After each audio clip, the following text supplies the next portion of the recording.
Hi, it's Sue again. Thanks for joining me for today's Bible reading. I am reading for March 21st, Judges 8 and 9. It's only 2 chapters today. Verse 1. The men of Ephraim said to him, "Why have you treated us this way that you didn't call us when you went to fight with Midian?" They rebuked him sharply. He said to them, "What have I now done in comparison with you? Isn't the gleaning of the grapes of Ephraim better than the vintage of Abiezer? God has delivered into your hand the princes of Midian, Oreb, and Zeb. What what was I able to do in comparison with you?" Then their anger was abated toward him when he had said that. Gideon came to the Jordan and passed over, he and 300 men who were with him, faint yet pursuing. He said to the men of Succoth, "Please give loaves of bread to the people who follow me, for they are faint, and I am pursuing Zebah and Zalmunna, the kings of Midian."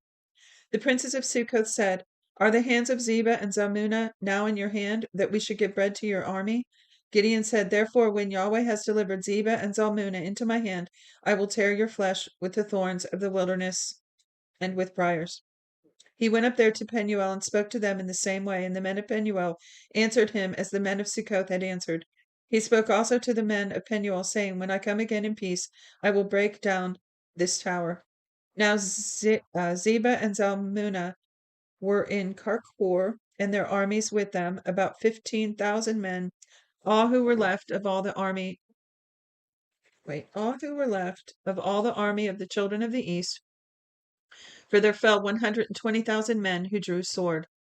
Gideon went up by the way of those who lived in tents on the east of Nobah and Jogbeah, and struck the army, for the army was secure.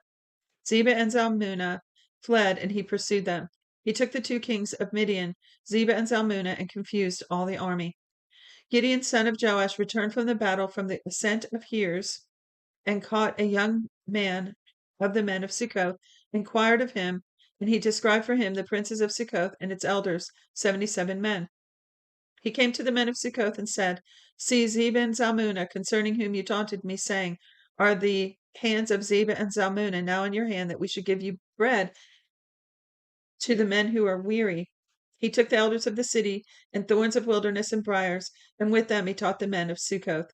He broke down the tower of Penuel and killed the men of the city. Then he said to Zebah and Zalmunna, "What kind of men were they whom you killed at Tabor?" They answered, "They were like you. Each one resembled the children of a king." He said, "They were my brothers, the sons of my mother. As Yahweh lives, if you had saved them alive, I would not kill you." He said to Jether, his firstborn, "Get up and kill them." But the youth didn't draw his sword, for he was afraid, because he was yet a youth. Then Zebah and Zalmunna said, "Rise and fall on us, for as the man is, so is his strength." Gideon arose and killed Zebah and Zalmunna, and took the crescents that were on the camels' necks. Then the men of Israel said to Gideon, "Rule over us, both you and your son's son also, for you have saved us out of the hand of Midian." Gideon said to them, "I will not rule over you, neither shall my son rule over you. Yahweh shall rule over you." Gideon said to them, "I do have a request, that you would each give me the earrings of his plunder." For they had golden earrings, because they were Ishmaelites. Excuse me. Ishmaelites, that's interesting. They answered, "We will willingly give them." They spread a garment, and every man threw the earrings of the plunder into it. The weight of the golden earrings that he requested was 1,700 shekels of gold, besides the crescents and the pendants and the purple clothing that was the king's of Midian, and beside the chains that were about the camels' necks. Gideon made an ephod out of it and put it in Ophrah his city. Then all of Israel played the prostitute with it there, and it became a snare to Gideon and to his house. Midian was subdued before the children of Israel, and they lifted up their heads no more. The land had rest 40 years in the days of Gideon. Jerubbaal, the son of Joash, went and lived in his own house. Gideon had 70 sons conceived from his body, for he had many wives. His concubine, who was in Shechem, also bore him a son, and he named him Abimelech. Gideon, the son of Joash, died in a good old age, and was buried in the tomb of Joash his father, in Ophrah of the Abiezrites. As soon as Gideon was dead, the children of Israel turned again and played the prostitute, following the Baals, and made Baal Berith their god. The children of Israel didn't remember Yahweh their God, who had delivered them out of the hand of all their enemies on every side. Neither did they show kindness to the house of Jerubbaal, that is Gideon, according to all the goodness of which he had shown to Israel. Abimelech the son of Jerubbaal went to Shechem to his mother's brothers and spoke with them, and with all the family of the house of his mother's father, saying, Please speak in the ears of all the men of Shechem. Is it better for you that all the sons of Jerubbaal, who are 70 persons, rule over you, or that one rule over you? Remember also that I am your bone and your flesh. His mother's brothers spoke of him in the ears of all the men of Shechem all these words. Their hearts inclined to follow Abimelech, for they said, He is our brother. They gave him 70 pieces of silver out of the house of Baal Berith, with which Abimelech hired vain and light fellows who followed him. He went to his father's house at Ophrah and killed his brothers, the sons of Zerubbabel, being 70 persons, on one stone. But Jotham, the youngest son of Jerubbaal, was left, for he hid himself. All the men of Shechem assembled themselves together in the house of Milo, and went and made Abimelech king by the oak of the pillar that was in Shechem. When they told it to Jotham, he went and stood on the top of Mount Gerizim, and lifted his voice and cried out and said to them, Listen to me, you men of Shechem, that God may listen to you. The trees set out to anoint a king over themselves. They said to the olive tree, Reign over us. But the olive tree said to them, Should I stop producing my oil with which they honor God and man by me, and go to wave back and forth over the trees? Wow, what an interesting metaphor. Hold on 1 minute. All right. So this is Jotham prophesying against Abimelech. So I'm going to go back to the beginning of that. It says, When they told it to Jotham, he went and stood on top of the Mount Gerizim and lifted up his voice and cried out and said to them, Listen to me, you men of Shechem, that God may listen to you. The trees set out to anoint a king over themselves. They said to the olive tree, Reign over us. But the olive tree said to them, Should I stop producing my oil with which they honor God and man by me, and go to wave back and forth over the trees? The trees said to the fig tree, Come and reign over us. But the fig tree said to them, Should I leave my sweetness and my good fruit, and go to wave back and forth over the trees? The trees said to the vine, Come and reign over us. The vine said to them, Should I leave my new wine, which cheers God and man, and go to wave back and forth over the trees? Then all the trees said to the bramble, Come and reign over us. The bramble said to the trees, If in truth you anoint me king over you, then come and take refuge in my shade. And if not, let fire come out of the bramble and devour the cedars of Lebanon. Now therefore, if you have dealt truly and righteously, in that you have made Abimelech king, and if you have dealt well with Zerubbabel and his house, and have done to him according to the deserving of his hands, for my father fought for you and risked his life, and delivered you out of the hand of Midian, and you have risen up against my father's house today, and have slain his sons 70 persons on one stone, and have made Abimelech, the son of his female servant, king over the men of Shechem, because he is your brother. If you then have dealt truly and righteously with Zerubbabel and with this house today, then rejoice in Abimelech, and let him also rejoice in you. But if not, let fire come out from Abimelech and devour the men of Shechem and the house of Milo, and let fire come out of the men of Shechem and from the house of Milo and devour Abimelech. Jotham ran away and fled, and went to Beer and lived there, for fear of Abimelech his brother.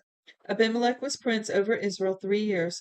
Then God sent an evil spirit between Abimelech and the men of Shechem, and the men of Shechem dealt treacherously with Abimelech, that the violence done to the 70 sons of Jerubbaal might come, and that their brother who killed them, I'm sorry, and that their blood might be laid on Abimelech their brother who killed them, and on the men of Shechem who strengthened his hands to kill his brothers.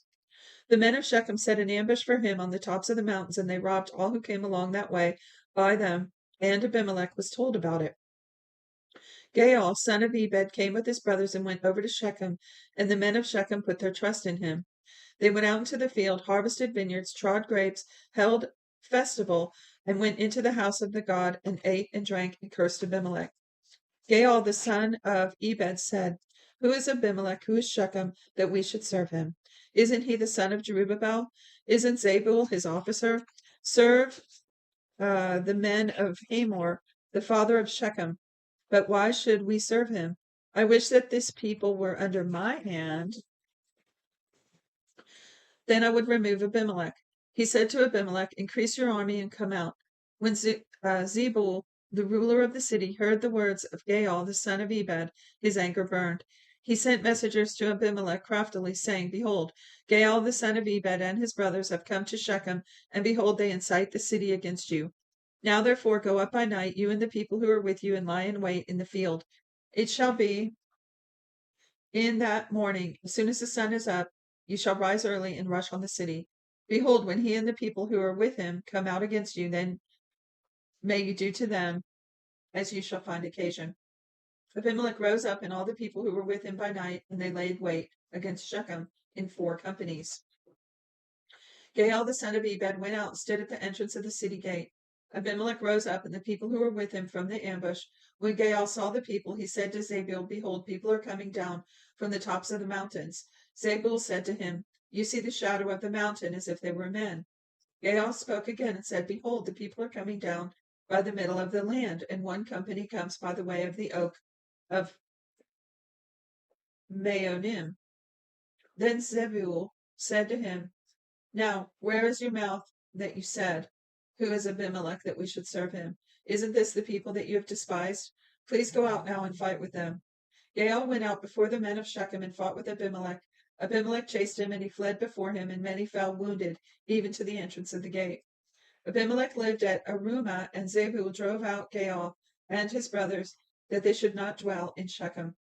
On the next day, the people went out into the field, and they told Abimelech. He took the people and divided them into 3 companies and laid wait in the field. And he looked, and behold, the people came out of the city. So he rose again up against them and struck them. Abimelech and the companies that were with them rushed forward and stood in the entrance of the gate of the city. And the 2 companies rushed on all who were in the field and struck them. Abimelech fought against the city all that day, and he took the city and killed the people in it. Excuse me. He beat down the city and sowed it with salt. When the men of the tower of Shechem heard of it, they entered into the stronghold of the house of El-Berith. Abimelech was told that all the men of the tower of Shechem were gathered together. Abimelech went up to Mount Zalmon, he and all the people who were with him. And Abimelech took an axe in his hand and cut down a bow from the trees, and took it up and laid it on his shoulder. Then he said to the people who were with him, what you have seen me do, make haste and do as I have done. All the people likewise cut down his bow and followed Abimelech and put them at the base of the stronghold and set the stronghold on fire on them, so that all the people of the tower of Shechem died also, about 1,000 men and women. Then Abimelech went to Thebez and encamped against Thebez and took it. But there was a strong tower within the city, and all the men and women of the city fled there and shut themselves in and went up on the roof of the tower. Abimelech came to the tower and fought against it and came near to the door of the tower to burn it with fire. A certain woman cast an upper millstone on Abimelech's head and broke his skull. Then he called hastily to the young man, his armor bearer, and said to him, draw your sword and kill me, that men not say of me, a woman killed me. His young man thrust him through, and he died. When the men of Israel saw that Abimelech was dead, they each departed to his place. Thus God repaid the wickedness of Abimelech, which he did to his father, in killing his 70 brothers, and God repaid all the wickedness of the men of Shechem on their heads, and the curse of Jotham on the son of Jerubbaal came on them. And the curse of Jotham, the son of Jerubbaal, came on them. I like how it ties that curse that Jotham got up and spoke. I like how it ties that in together there at the very end. So that's it for today's reading. Thanks for joining me. God bless you, and I'll see you tomorrow. Till then.